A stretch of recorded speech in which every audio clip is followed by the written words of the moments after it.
This is the listening test for levels from 3 to 5 of the Vietnam 6-level language proficiency test. There are 3 parts to the test. You will hear each part once. For each part of the test there will be time for you to look through the questions and time for you to check your answers. Write your answers on the question paper. You will have 5 minutes at the end of the test to transfer your answers onto the answer sheet. The recording will now be start. Please ask any question now, because you must not speak during the test. Now open your question paper and look at part 1. There are 8 questions in this part. For each question there are 4 options and a short recording.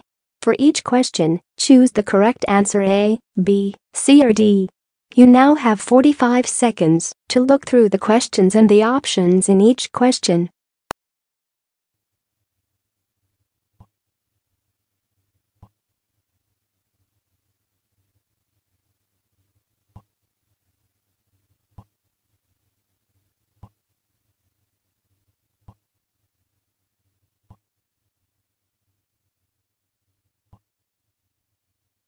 Now we are ready to start. Listen carefully.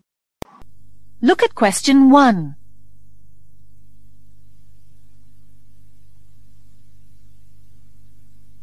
One. What time is it? Have you got the right time? I think my watch is wrong. It's 2:30. My watch says 20 past. Well, it's 10 minutes slow then.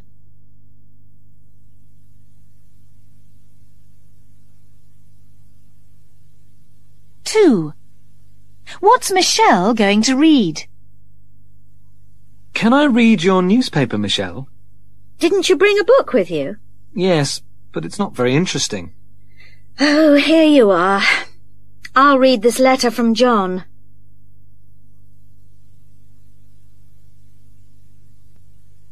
Three. How much did the tickets cost? Oh, hi. Did you have a good time at the theatre last night? Well, the play was excellent, but the tickets cost $90 each. That's not too bad if the play was good. No, perhaps you're right.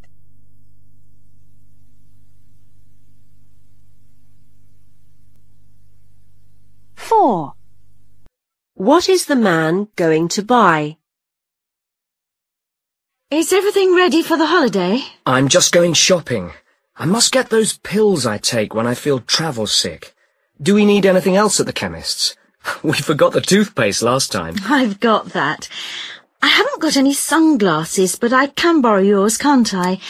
And I'll get something to read at the airport. Right.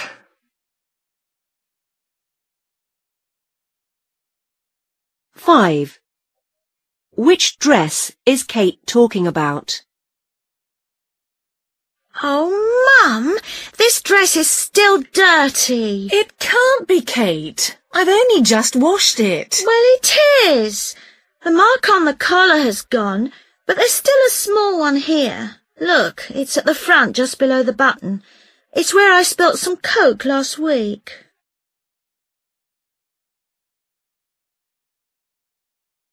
6. When will Jane meet them? Hi, it's Pete here. Jane left a message to say she can't meet us at 8 o'clock as planned because her bus doesn't get in till 8:15 and it'll take her 30 minutes to get from the centre of town. I told her the table's actually booked for 8:45, so that would be fine, and we'll see her then.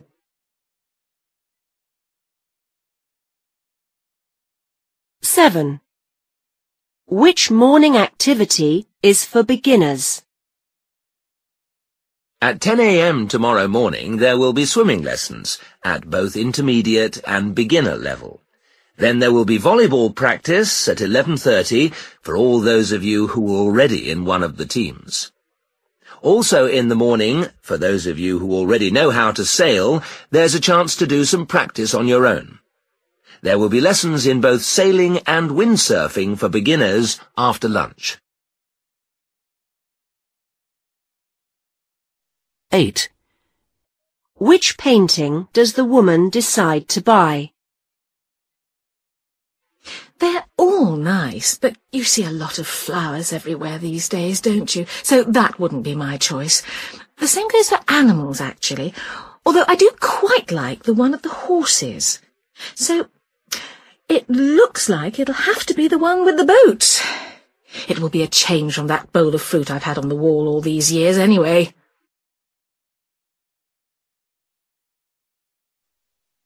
That is the end of part 1. Now turn to part 2. You will hear 3 different conversations. In each conversation there are 4 questions. For each question, choose the correct answer A, B, C or D. You will hear the conversations only once.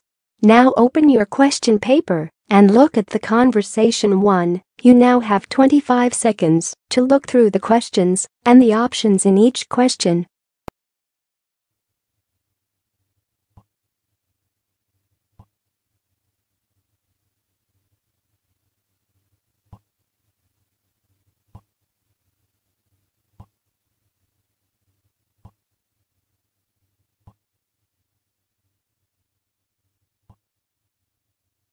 Now we are ready to start. Listen carefully. Bye, Mum. See you later. How are you getting to college? It's already 5 to 9. You've missed the bus. Are you going to walk? No, I'm borrowing your car, remember? Oh, Matthew, I need it today. If you want to borrow the car, you need to ask me several days before. Sorry, you're going to have to walk.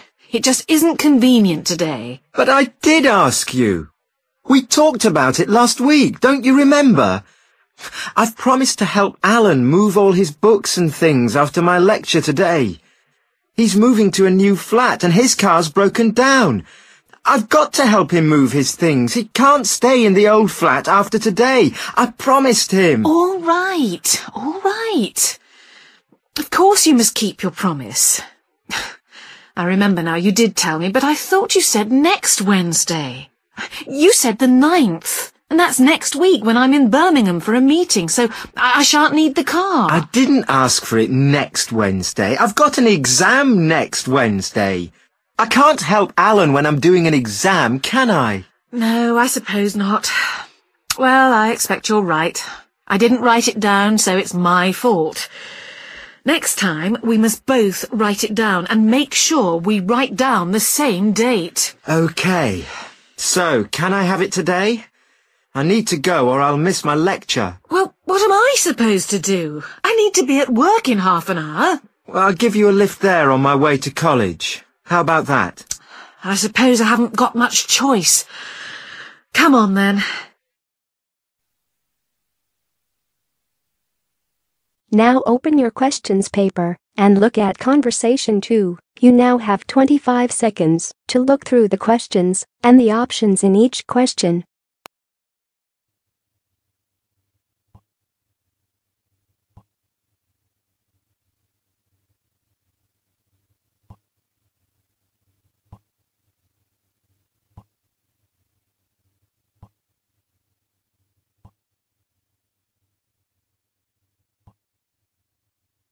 Now we are ready to start. Listen carefully.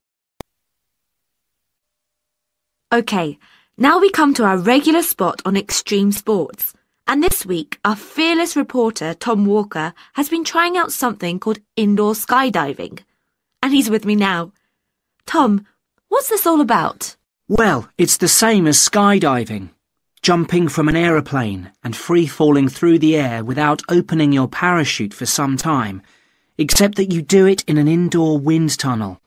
And there's no plane and no parachute. And so I was told, no danger. So it gives you a taste of doing an extreme sport, but it isn't quite so extreme. Right. Now, where did you do it? I did it in a vertical wind tunnel at an adventure sports centre called Runway.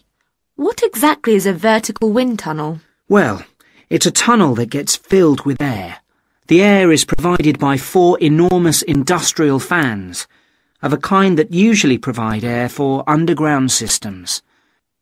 These fans produce a column of air that rushes through the tunnel from below at more than 160 kilometres per hour.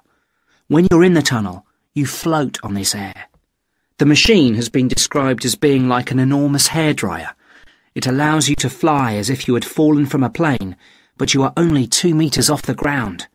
And it's completely safe, is it? Yes. There are bars across the top of the tunnel to stop you flying off, up and out of the tunnel. The tunnel is 4 meters wide and has glass walls. The only small problem you might have is that you keep bashing into these walls. But you're not really going to hurt yourself a lot by doing this. The only injuries you are likely to get are sore elbows and knees.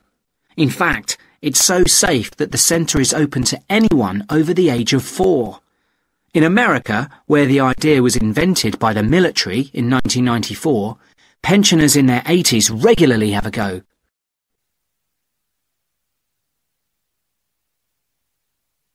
Now open your questions paper and look at conversation 3. You now have 25 seconds to look through the questions and the options in each question.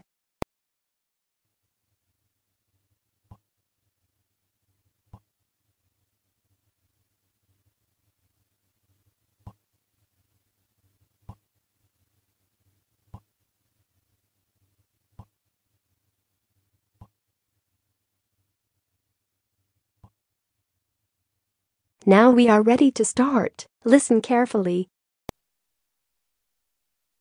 Hi, Hien.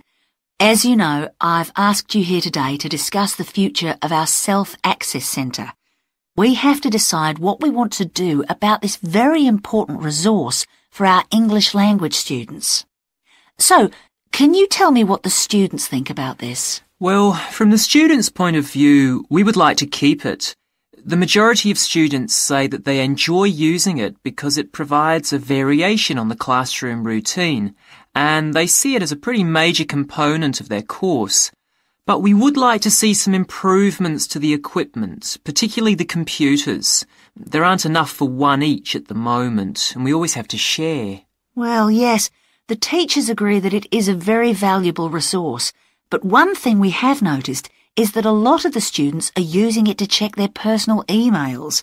We don't want to stop you students using it, but we think the computers should be used as a learning resource, not for emails. Some of us also think that we could benefit a lot more by relocating the Self-Access Centre to the main university library building. How do you think the students would feel about that, Hien? Well, the library is big enough to incorporate the Self-Access Centre, but it wouldn't be like a class activity anymore. Our main worry would be not being able to go to a teacher for advice. I'm sure there would be plenty of things to do, but we really need teachers to help us choose the best activities. Well, there would still be a teacher present, and he or she would guide the activities of the students. We wouldn't just leave them to get on with it. Yes, but I think the students would be much happier keeping the existing setup.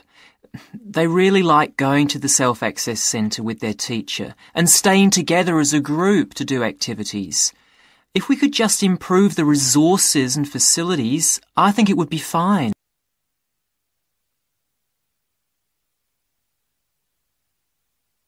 That is the end of part 2.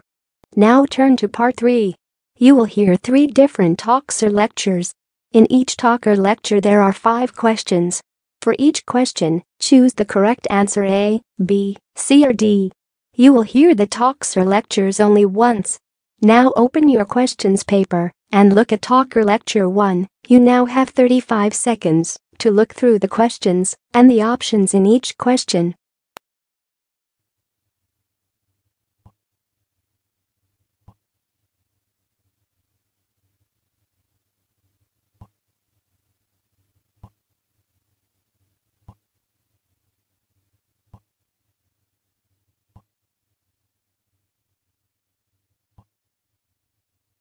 Now we are ready to start. Listen carefully.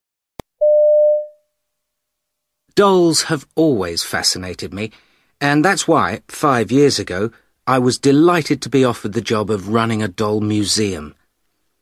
Dolls have existed for thousands of years, and the earliest dolls we know about were found in graves in ancient Egypt. I only wish we could get 1 or 2 for our museum, but we haven't unfortunately got anything as old as that in the museum. All the same, we have got examples from Europe from the 12th century, but my favourite early dolls are actually from the 17th century. They interest me not just because they are early, or fairly early, but also because of the clothes they're wearing. They have their original clothes, and from them we know what the owners wore, since dolls in those days were always dressed like their owners. They were made of the only material readily available for things like this at the time, solid wood, and they were painted in great detail. In fact, on the best examples, like the ones in the museum, the detail includes the 17th century makeup. Dolls like these were very expensive then, and only the very rich could afford them. These days, they're popular with collectors, and if you want one today, you have to pay anything up to £10,000 for a doll in perfect condition from this time. By the way, what makes them so valuable is that, as far as a collector is concerned, a doll is only worth collecting if it is in perfect condition, and that means having the original clothes.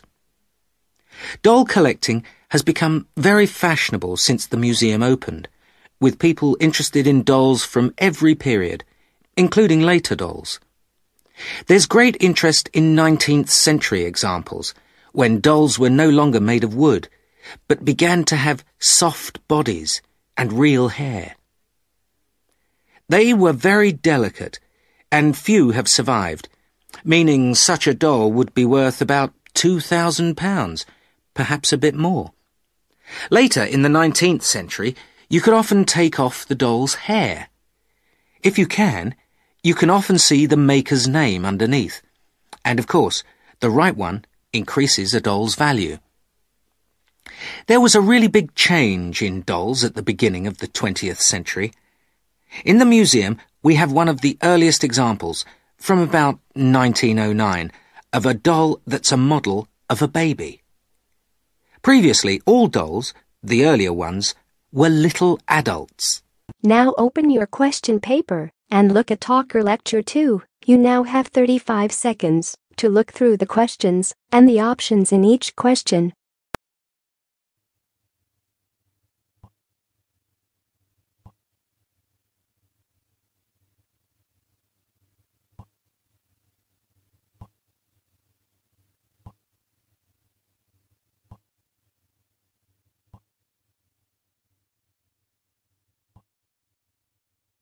Now we are ready to start. Listen carefully.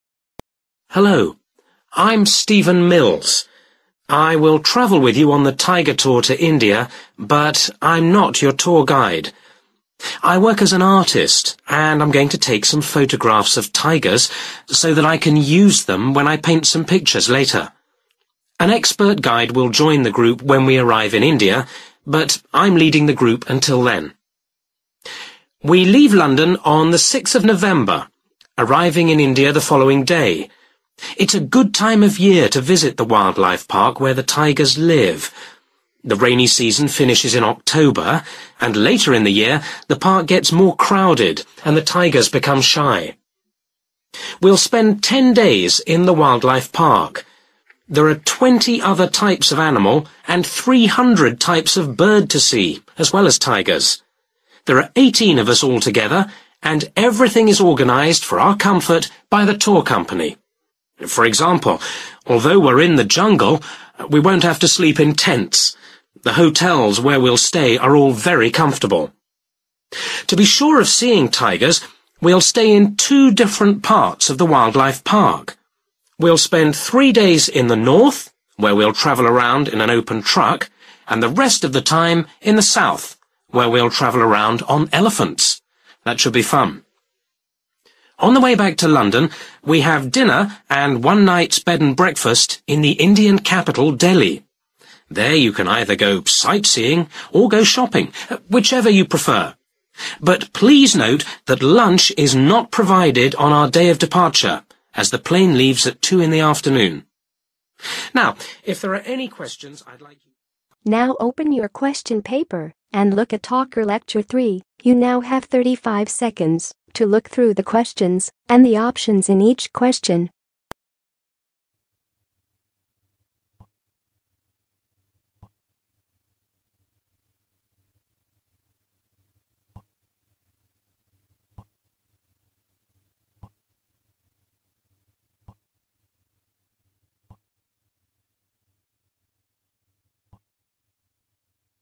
Now we are ready to start. Listen carefully.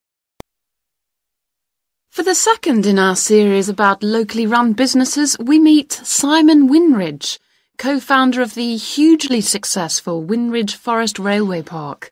Welcome, Simon. Now, perhaps you can begin by telling us a little bit about how it all started. Well, during the 1970s, my wife Liz and I had just acquired 80 acres of sheep farming land, and we decided to settle down and have children. Pretty soon we had a daughter, Sarah, and a son, Duncan. The place was wonderful for the kids. They particularly loved trains and gradually built up an enormous network of miniature railway track. I began to develop larger-scale models of locomotives, but we didn't think anything more of it until I went on a trip to a theme park near Birmingham and decided we could do a much better job.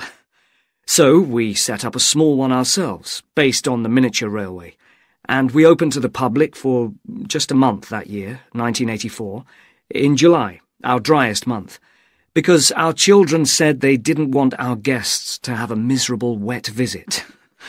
I dealt with park business and Liz carried on with the farm work. It soon became clear that we were onto a winner. We began to extend the railway track and lay it among more interesting landscape by planting trees, which in turn attracted more wildlife, and by making cuttings through the rock. Nowadays, we're open all year round, and we're pleased to say that Winridge is one of the most popular visitor attractions in the area, with 50,000 visitors a year. 1.5 million people have been through our doors since we opened. That is the end of part 3. Now you have 5 minutes to check your answers and transfer your answers onto the answer sheet.